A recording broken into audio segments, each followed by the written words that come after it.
सुशीलं सुमनसचरितं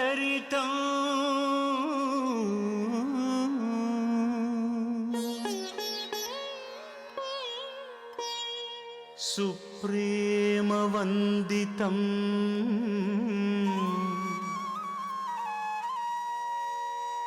सीते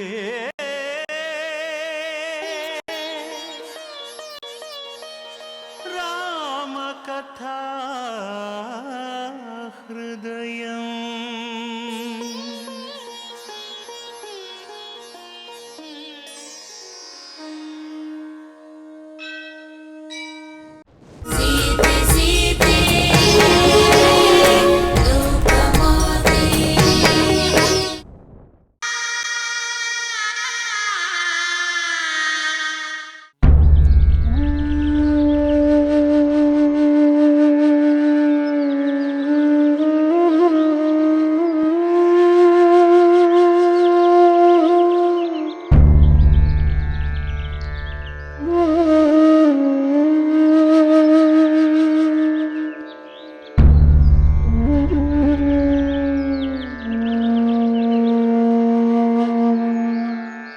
स्वामी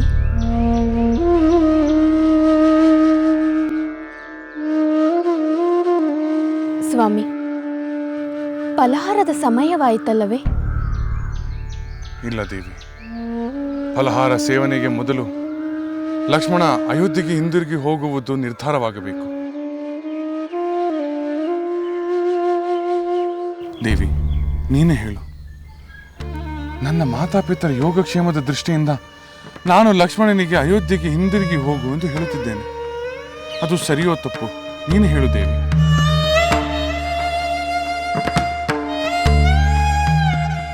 ಭರತ ತನ್ನ ಸೋದರ ಮಾವನ ಮನೆಯಿಂದ ಬಂದ ಕೂಡಲೇ ಕೈಕೇಯಿ ಮಾತೆ ಅವನಿಗೆ ಪಟ್ಟ ಕಟ್ಟಲು ಆತುರ ಪಡುತ್ತಾರಲ್ಲವೇ?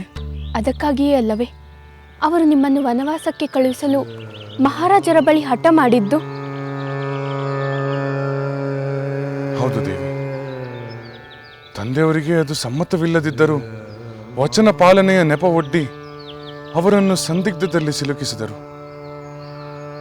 ನಾವು ಅಯೋಧ್ಯೆಯಿಂದ ಹೊರಡುವಾಗ ತಂದೆಯವರು ಅನುಭವಿಸಿದ ದುಃಖ ವೇದನೆ ಇನ್ನೂ ನನ್ನ ಕಣ್ಣು ಮುಂದೆ ಕಟ್ಟಿದಂತಿದೆ. ಸಹೋದರ, ನಿನ್ನ ಮಾತು ನಿಜ. ಆದರೆ ಈಗ ಅಯೋಧ್ಯೆಯ ಕ್ಷೇಮ, ನಮ್ಮ ಮಾತೆಯವರು ಹಾಗೂ ತಂದೆಯವರ ಯೋಗಕ್ಷೇಮ ಎಲ್ಲ ಮುಂದೆ ಯುವರಾಜನಾಗಲಿರುವ ಭರತನಿಗೆ ಸೇರಿದ್ದಲ್ಲವೇ? ಹಾಗೆಂದು ನೀನೇ ಮಹಾಮಂತ್ರಿ ಸುಮಂತ್ರರೊಡನೆ ಸಂದೇಶ ಕಳುಹಿಸಿದೆ ಅಲ್ಲವೇ? ಅಂದ ಮೇಲೆ ನಾನು ಅಯೋಧ್ಯೆಗೆ ಏಕೆ ಹಿಂದಿರುಗಬೇಕು?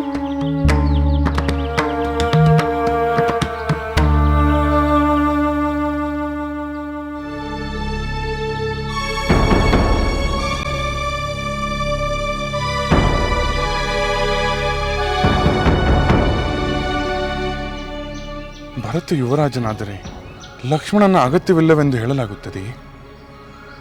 ಏನಿಲ್ಲವೆಂದರೂ ನೀನು ಜೊತೆಯಲ್ಲಿದ್ದರೆ ನನ್ನ ತಂದೆಯವರಿಗೆ ನನ್ನ ಮಾತೆಯವರಿಗೆ ಸಮಾಧಾನವಾಗುತ್ತದೆ ಅಲ್ಲವೇ? ಊರ್ಮಿಳೆಗೆ ನಿನ್ನ ವಿಯೋಗದ ದುಃಖ ತಪ್ಪಿದಂತಾಗುತ್ತದೆ ಅಲ್ಲವೇ?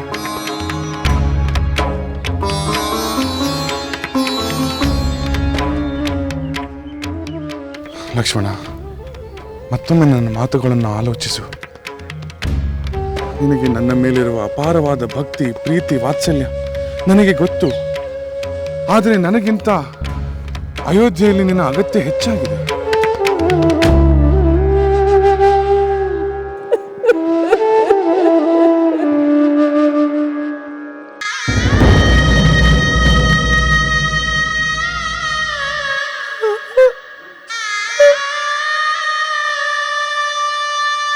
ಪ್ರಭು,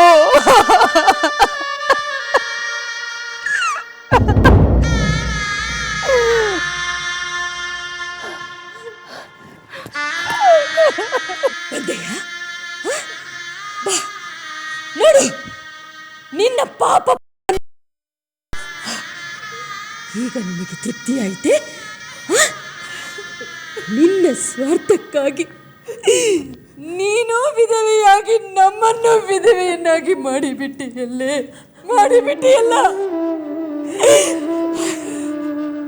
ನಿನ್ನ ದುರಾಸೆ ಆಸೆಗೆ ಪ್ರಭುಗಳ ಪ್ರಾಣವನ್ನೇ ಹೀರಿಬಿಟ್ಟೆಯಲ್ಲೇ, ಹೀರಿಬಿಟ್ಟೆ. ದುಷ್ಟೆ, ಪಾತಕಿ, ಹೋಗು. ಈಗ ನಿನ್ನ ಆಸೆಯನ್ನೆಲ್ಲ ಪೂರೈಸಿಕೊ. ಭರತನಿಗೆ ಬರೀ ಯುವರಾಜನ ಪಟ್ಟ ಮಾತ್ರವಲ್ಲ, ಮಹಾರಾಜನ ಪಟ್ಟವೇ ದೊರೆತಿದೆ. ನೀನು ರಾಜಮಾತೆಯಾಗಿ ಆ ಸಿಂಹಾಸನವನ್ನೇರಿ ಈ ಅಯೋಧ್ಯೆಯನ್ನು ಆಳು, ಆಳು. ಎಂತಹ ವಿಷ ಸರ್ಪವನ್ನು ನಮ್ಮ ಪ್ರಭುಗಳು ಓಲೈಸಿದರು, ಓಲೈಸಿದರು.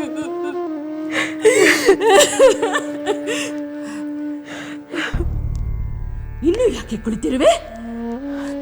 ಇನ್ನು ಯಾರ ಜೀವ ಬೇಕು ನಿನಗೆ? ಅಕ್ಕ, ಸಮಾಧಾನವಾಗಲಿಲ್ಲವೇ? ತೊಲಗು, ಅಕ್ಕ, ಬೇಡ, ಬೇಡಕ್ಕ, ಬೇಡ. ಇಂಥ ಸಂದರ್ಭದಲ್ಲಿ ಯಾರನ್ನು ತಡೆಯಬಾರದು. ಅವರವರ ಪಾಪ ಪುಣ್ಯಗಳ ಭೋಗವನ್ನು ಅವರೇ ಅನುಭವಿಸುತ್ತಾರೆ. ಬೇಡಕ್ಕ, ಬೇಡ.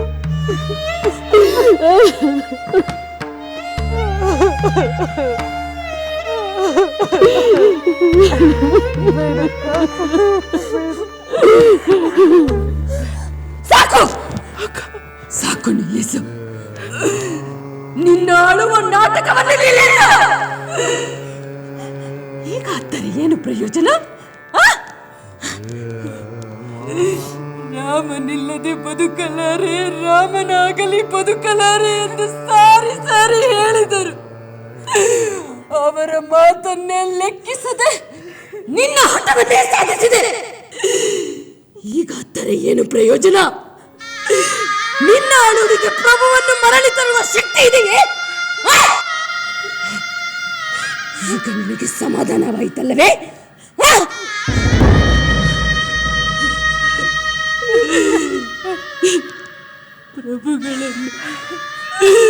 ಪ್ರಭುಗಳ ಮರಣಕ್ಕೆ ಕಾರಣವಾಗಿ ರಘುವಂಶವನ್ನೇ ಮುಳುಗಿಸಿಬಿಟ್ಟೆಯಲ್ಲೇ, ಮುಳುಗಿಸಿಬಿಟ್ಟೆಯಲ್ಲ. ಇಡೀ ಅಯೋಧ್ಯೆಯೇ ಸ್ಮಶಾನವಾಯಿತು, ಇಡೀ ಅಯೋಧ್ಯೆಯೇ ಶೂನ್ಯವಾಯಿತು, ಶೂನ್ಯವಾಯಿತು.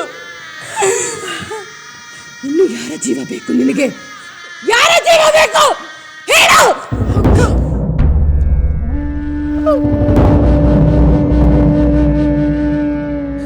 ನೋಡಿದ್ಯಾ ಸುಮಿತ್ರೆ? ನೋಡಿದ್ಯಾ?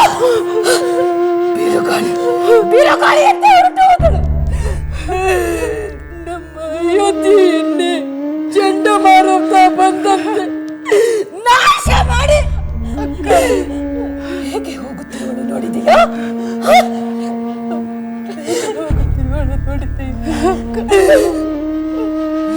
ಪಾಪಿ ಮಾಡಿದ ತಪ್ಪಿಗೆ ನಾವೇಕೆ ಶಿಕ್ಷೆ ಅನುಭವಿಸಬೇಕು? ನಾವೇಕೆ ಪ್ರಭುಗಳನ್ನು ಕಳೆದುಕೊಳ್ಳಬೇಕು? ಯಾಕೆ ಪ್ರಭುಗಳನ್ನು ಕಳೆದುಕೊಳ್ಳಬೇಕು? ಅಕ್ಕ, ಶಾಂತಳಾಗು, ಅಕ್ಕ, ಶಾಂತಳಾಗು. ನೀನೆಷ್ಟು ದುಃಖಿಸಿದರು, ಎಷ್ಟು ರೋಧಿಸಿದರು, ಆಗಲಾರದಷ್ಟು ವಿನಾಶ ಆಗಿ ಹೋಗಿದೆ. ನೋಡು, ಪೂಜ್ಯರಾದ ವಸಿಷ್ಠರಿದ್ದಾರೆ. ಸದಾ ನಮ್ಮ ಹಿತವನ್ನೇ ಕೋರುವ ಸುಮಂತ್ರ ಮಂತ್ರಿಗಳಿದ್ದಾರೆ. ನಮಗೆ ಮಾರ್ಗದರ್ಶನ ನೀಡಲು ಗುರು ಹಿರಿಯರಿದ್ದಾರೆ. ನಮ್ಮ ಜೊತೆ ಗೋಳಾಡಲು ಪ್ರೀತಿಯ ಪ್ರಜೆಗಳಿದ್ದಾರೆ. ಅಕ್ಕ, ಬೇಡಕ್ಕ, ಬೇಡ, ಶಾಂತಳಾಗು. ಇಲ್ಲ, ಯಾರಿದ್ದರೇನಂತೆ? ಯಾರಿದ್ದರೇನಂತೆ? ಪ್ರಭುಗಳಿಲ್ಲ, ನಮ್ಮ ಪುತ್ರರಿಲ್ಲ. ಯಾರಿಗಾಗಿ ಬದುಕಬೇಕು? ನಮ್ಮ ಬದುಕಿಗೆ ಏನು ಅರ್ಥ? ಏನು ಅರ್ಥ? ಇಲ್ಲ, ನಾನು ಬದುಕಲಾರೆ ಅಕ್ಕ, ನಾನು ಬದುಕಲಾರೆ. ನಾನು ಪ್ರಭುಗಳನ್ನೇ ಹಿಂಬಾಲಿಸುತ್ತೇನೆ. ನನಗೆ ಈ ಬದುಕು ಬೇಡ ಅಕ್ಕ, ನನಗೆ ಈ ಬದುಕು ಬೇಡ. ಬೇಡಕ್ಕ, ಶಾಂತಳಾಗು.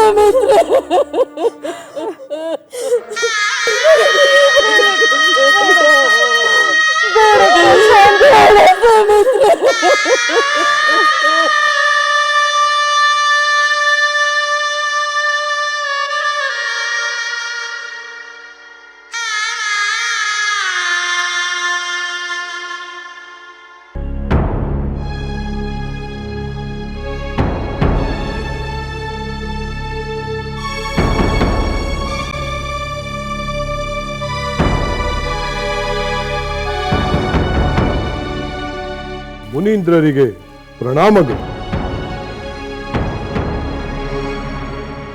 ಮಹಾಮಂತ್ರಿ ಸುಮಂತರ, ಏನು ಗಹನವಾಗಿ ಯೋಚಿಸುತ್ತಿರುವಂತಿದೆ?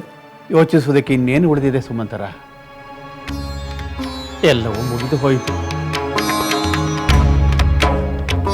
ನಾವು ಯಾವುದು ಆಗಬಾರದೆಂದು ಬಯಸಿದ್ದೆವೋ ಅದು ಆಗಿಯೇ ಹೋಯಿತು. ಇಂತಹ ಶೋಚನೀಯ ಪರಿಸ್ಥಿತಿ ಒದಗಬಹುದೆಂದು ನಾನಂತೂ ಊಹಿಸಿಯೇ ಇರಲಿಲ್ಲ. ದೈವ ಸಂಕಲ್ಪದ ಮುಂದೆ ಮಾನವನ ಪ್ರಯತ್ನಗಳೆಲ್ಲವೂ ನಿಷ್ಫಲ ಸುಮಂತರ, ನಿಷ್ಫಲ. ಮುನೀಂದ್ರ, ಮಹಾರಾಜರ ಈ ಅನಿರೀಕ್ಷಿತ ಅವಸಾನದಿಂದ ಪ್ರಜೆಗಳು ದಿಗ್ಭ್ರಾಂತರಾಗಿದ್ದಾರೆ. ನನಗಂತೂ ಏನು ಮಾಡಬೇಕೆಂದು ತೋಚುತ್ತಿಲ್ಲ. ರಾಜ್ಯದ ಭವಿಷ್ಯ, ಪ್ರಜೆಗಳ ಕ್ಷೇಮ, ರಾಣಿಯರ ದುಃಖ ನಿವಾರಣೆ ಎಲ್ಲವೂ ತಮ್ಮಿಂದಲೇ ಆಗಬೇಕು. ನಿಮ್ಮಂತೆಯೇ ನನ್ನ ಪರಿಸ್ಥಿತಿಯೂ ಕೂಡ ಸುಮಂತರ. ಆದರೆ ಎಲ್ಲರೂ ದುಃಖದಲ್ಲಿಯೇ ಮುಳುಗಿದ್ದರೆ ಸದ್ಯದ ಪರಿಸ್ಥಿತಿಯನ್ನು ನಿರ್ವಹಿಸುವವರು ಯಾರು? ಆ ಹೊಣೆಯನ್ನು ತಾವೇ ತೆಗೆದುಕೊಳ್ಳಬೇಕು ಮುನೀಂದ್ರ. ಹೌದು ಸುಮಂತರ, ನೀವು, ನಾನು, ಹಾಗೆಯೇ ಮಹಾರಾಜರಿಗೆ ನಿಷ್ಠರಾದವರೆಲ್ಲರೂ ಈ ಹೊಣೆಯನ್ನು ಹೊರಬೇಕಾಗುತ್ತದೆ. ಮಹಾರಾಜರ ಅವಸಾನದಿಂದ ರಾಜ್ಯದಲ್ಲಿ ಅರಾಜಕತೆ ಉಂಟಾಗಬಾರದು. ರಾಮಚಂದ್ರನಂತೂ ತನ್ನ ವನವಾಸದ ನಿರ್ಧಾರದಿಂದ ಹಿಂದೆ ಸರಿಯುವವನಲ್ಲ. 14 ವರ್ಷಗಳ ದೀರ್ಘ ಅವಧಿಯಲ್ಲಿ ಸಿಂಹಾಸನ ಬರಿದಾಗಬಾರದು. ಇದಕ್ಕೆಲ್ಲವೂ ಒಂದೇ ಮಾರ್ಗ. ಭರತನನ್ನು ಶೀಘ್ರವಾಗಿ ಅಯೋಧ್ಯೆಗೆ ಕರೆಸಿ ಅವನಿಗೆ ಪಟ್ಟಾಭಿಷೇಕ ಮಾಡಬೇಕು. ಭರತ ಶತ್ರುಘ್ನ ಈಗಾಗಲೇ ಹೊರಟಿದ್ದ. ಅವರು ಬರುವವರೆಗೂ ಕಾಯಲೇಬೇಕು. ಕೇಕೆಯ ದೇಶದಿಂದ ಎಷ್ಟೇ ಬೇಗ ಎಂದರೂ 7-8 ದಿನಗಳ ಪ್ರಯಾಣ ಆಗುತ್ತದೆ. ಹಾಗಾದರೆ ಭರತ ಶತ್ರುಘ್ನ ಬರುವವರೆಗೂ ಮಹಾರಾಜರ ಅಂತ್ಯ ಸಂಸ್ಕಾರವನ್ನು ಮಾಡುವಂತಿಲ್ಲ ಸುಮಂತರ. ಅವರು ಬರುವವರೆಗೂ ಮಹಾರಾಜರ ಶವವನ್ನು ತೈಲದಲ್ಲಿ ಸುರಕ್ಷಿತವಾಗಿ ಇಡುವಂತೆ ವ್ಯವಸ್ಥೆ ಮಾಡಿರಿ. ಆಗಲಿ ಮುನೀಂದ್ರ, ನಾನಿನ್ನು ಬರುತ್ತೇನೆ.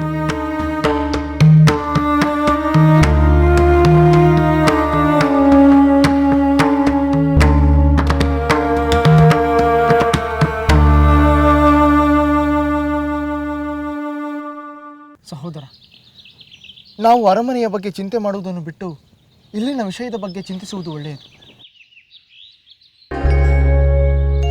ಅಂದರೆ ನಾವು ಅಯೋಧ್ಯೆಯನ್ನು ಮರೆತು ಬಿಡಬೇಕೆ? ಇಲ್ಲ ಅತ್ತಿಗೆ, ಹಾಗಲ್ಲ. ಆ ಚಿಂತೆಯಿಂದ ಕೊರಗುವುದು ಬೇಡವೆಂದು ಹೇಳಿದೆ ಅಷ್ಟೇ. ಲಕ್ಷ್ಮಣ, ಆ ಚಿಂತೆಯಿಂದ ಕೊರಗಬಾರದೆಂದರೆ ಅಲ್ಲಿ ಎಲ್ಲವೂ ಸಮಾಧಾನಕರವಾಗಿರಬೇಕಲ್ಲವೇ? ಸಹೋದರ, ನೀನು ಅರಮನೆಯಲ್ಲಿ ತಂದೆಯವರಿಗೆ ಹಾಗೂ ನಮ್ಮ ಮಾತೆಯವರಿಗೆ ಎದುರಾಗಬಹುದಾದ ಕಷ್ಟಗಳ ಬಗ್ಗೆ ಯೋಚಿಸುತ್ತಿರು. ಆದರೆ ದಟ್ಟವಾದ ಈ ಘೋರ ಅರಣ್ಯದಲ್ಲಿ 14 ವರ್ಷಗಳ ಕಾಲ ನಾವು ಎದುರಿಸಬೇಕಾದ ಕಷ್ಟಗಳ ಬಗ್ಗೆ ನೀನು ಯೋಚಿಸುವುದೇ ಇಲ್ಲ. ಲಕ್ಷ್ಮಣ, ಇಲ್ಲಿನ ಶತ್ರುಗಳಾಗಲಿ ಇಲ್ಲಿನ ಕಷ್ಟಗಳನ್ನಾಗಲಿ ಅದನ್ನು ಎದುರಿಸುವ ಶಕ್ತಿ ಸಾಮರ್ಥ್ಯ ನನ್ನಲ್ಲಿದೆ. ಸಹೋದರ, ಒಂದು ವೇಳೆ ನೀನು ಹೇಳಿದಂತೆ ನಾನು ಅಯೋಧ್ಯೆಗೆ ಹೋದರೆ ಅಲ್ಲಿ ಪ್ರತಿ ಕ್ಷಣವೂ ನಿಮ್ಮಿಬ್ಬರ ಯೋಗಕ್ಷೇಮದ ಬಗ್ಗೆ ನಾನು ಯೋಚಿಸುತ್ತಿರುವೆ. ಲಕ್ಷ್ಮಣ, ನನಗೆ ಎಲ್ಲಕ್ಕಿಂತ ಪ್ರಿಯವಾದದ್ದು, ಮುಖ್ಯವಾದದ್ದು ಧರ್ಮ ಪಾಲನೆ ಮಾಡುವುದು. ಧರ್ಮಕ್ಕೆ ವಿರೋಧವಾಗಿ ನಡೆದುಕೊಂಡರೆ ನಮಗೆ ಉತ್ತಮ ಲೋಕಗಳು ಲಭಿಸುವುದಿಲ್ಲ. ಆ ಧರ್ಮದ ಕಾರಣವಾಗಿಯೇ ನಾನು 14 ವರ್ಷಗಳ ಕಾಲ ವನವಾಸಕ್ಕೆ ಬಂದಿದ್ದೇನೆ. ಆ ಧರ್ಮದ ಕಾರಣವಾಗಿಯೇ ನಾನು ಯುವರಾಜ ಪಟ್ಟಕ್ಕೆ ಸಮ್ಮತಿಸಲಿಲ್ಲ. ಆದರೆ ವೃದ್ಧರಾದ ಮಾತಾಪಿತರ ಸೇವೆ ಮಾಡುವುದು ಪುತ್ರನ ಪರಮ ಧರ್ಮ. ಆದರೆ ಆ ಧರ್ಮ ನನ್ನಿಂದ ಪರಿಪಾಲಿಸಲಾಗುವುದಿಲ್ಲ. ಆದ್ದರಿಂದ ನೀನು ನನ್ನ ಪರವಾಗಿ ಅಯೋಧ್ಯೆಯಲ್ಲಿದ್ದು ಆ ಕರ್ತವ್ಯವನ್ನು ನಿರ್ವಹಿಸಿದರೆ ಒಳ್ಳೆಯದಾಗುತ್ತದೆ ಅಲ್ಲವೇ? ಸಹೋದರ, ನಿನ್ನ ಕೈ ಮುಗಿದು ಬೇಡಿಕೊಳ್ಳುತ್ತೇನೆ, ದಯವಿಟ್ಟು ನನ್ನನ್ನು ಅಯೋಧ್ಯೆಗೆ ಹಿಂದಿರುಗುವಂತೆ ಹೇಳಬೇಡಿ. ನಿನ್ನನ್ನು ಬಿಟ್ಟು ನೀರಿನಿಂದ ತೆಗೆದ ಮೀನಿನಂತೆ ಒಂದು ಕ್ಷಣವೂ ನಾನು ಜೀವಿಸುವುದಿಲ್ಲ. ಭಾವುಕನಾಗಬೇಡ ಲಕ್ಷ್ಮಣ. ಇದು ಭಾವುಕತೆ ಅಲ್ಲ ಸಹೋದರ, ವಾಸ್ತವ. ನಾನು ಮಹಾರಾಜರನ್ನಾಗಲಿ ನನ್ನ ತಾಯಿ ಸೌಮಿತ್ರೆಯನ್ನಾಗಲಿ ಅಥವಾ ಸಹೋದರ ಶತ್ರುಗಳನ್ನಾಗಲಿ ನೋಡಲು ಬಯಸುವುದಿಲ್ಲ. ನಿನ್ನ ಸಾನ್ನಿಧ್ಯದಲ್ಲಿರುವ ನನಗೆ ಬೇರೆ ಯಾವುದೂ ಬೇಕಾಗಿಲ್ಲ. ನಿನ್ನನ್ನೇ ಸರಸ್ವವೆಂದು ನಂಬಿರುವ ನನ್ನಲ್ಲಿ ಕಠಿಣನಾಗಬೇಡ ಸಹೋದರ.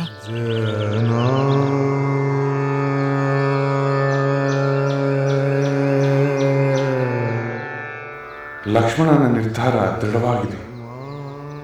ನಾನು ಆಜ್ಞೆ ಮಾಡಿ ಒತ್ತಾಯದಿಂದ ಅಯೋಧ್ಯೆಗೆ ಕಳಿಸಿದರೆ ಅವನು ಎಷ್ಟು ನೊಂದುಕೊಳ್ಳುತ್ತಾನೋ ಏನೋ. ವನವಾಸಕ್ಕೆ ಎಲ್ಲವನ್ನೂ ತ್ಯಜಿಸಿ ಬಂದಿರುವ ಲಕ್ಷ್ಮಣನಿಗೆ ದುಃಖ ಕೊಡಬಾರದು. ಸ್ವಾಮಿ, ಲಕ್ಷ್ಮಣ ತುಂಬಾ ನೊಂದುಕೊಂಡಿದ್ದಾನೆ.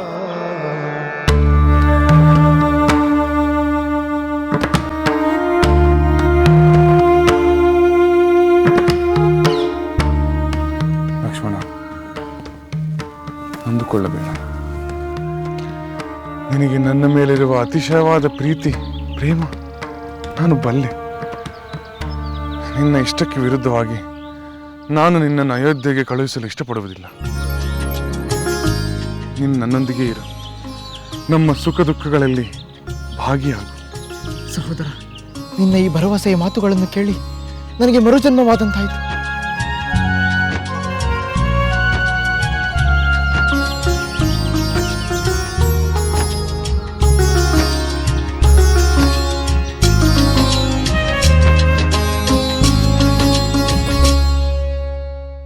ಮಹಾರಾಣಿ, ಹೇಳಿ, ಬೇಗ ಸಿದ್ಧರಾಗಿ. ಇನ್ನೇನು ಅನಾಹುತ ಮಂತರೆ? ಇದು ಅನಾಹುತವಲ್ಲ ಮಹಾರಾಣಿ. ನಡೆದು ಹೋದ ಅನಾಹುತವನ್ನು ಸರಿಪಡಿಸಲು ಒಂದು ಒಳ್ಳೆಯ ಅವಕಾಶ. ನಮ್ಮ ತಂದೆಯವರು ಸದಾ ನಿಮ್ಮ ಅಂತಃಪುರದಲ್ಲೇ ಇರುತ್ತಿದ್ದರು. ಅವರ ಪಾದ ಸ್ಪರ್ಶ ಮಾಡಿ ನಮಸ್ಕರಿಸಬೇಕೆಂದು ನಾನು ಮೊದಲು ಇಲ್ಲಿಗೆ ಬಂದೆ. ತಂದೆಯವರು ಎಲ್ಲಿರುವರು?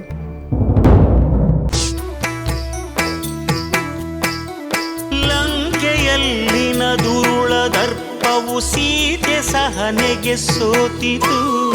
ಅಂಕೆ ಇರದ ಅಸುರ ಕುಲವು ರಾಮ ಬಾಣಕ್ಕೆ ಅಡಗಿತು. ದೂರವಿರಲಿ ಸನಿಹವಿರಲಿ ರಾಮ ಹೃದಯ ನಿವಾಸಿನಿ. ಯುಗವು ಯುಗವು ಸಾಗಲಿ ಅಕಳಂಕ ಪ್ರೇಮ ಪ್ರಬೋಧಿನಿ. ಅಮರ ಗಾಧೆ ಧರಣಿ ಜಾತೆ ಸಾಧ್ವೆ ಸೀತೆ ಸುಚರಿತೆ. ಸಹನ ಶಕ್ತಿ ಪತಿಯ ಭಕ್ತಿ ಲೋಕಮಾನ್ಯ ವಂದಿತೆ.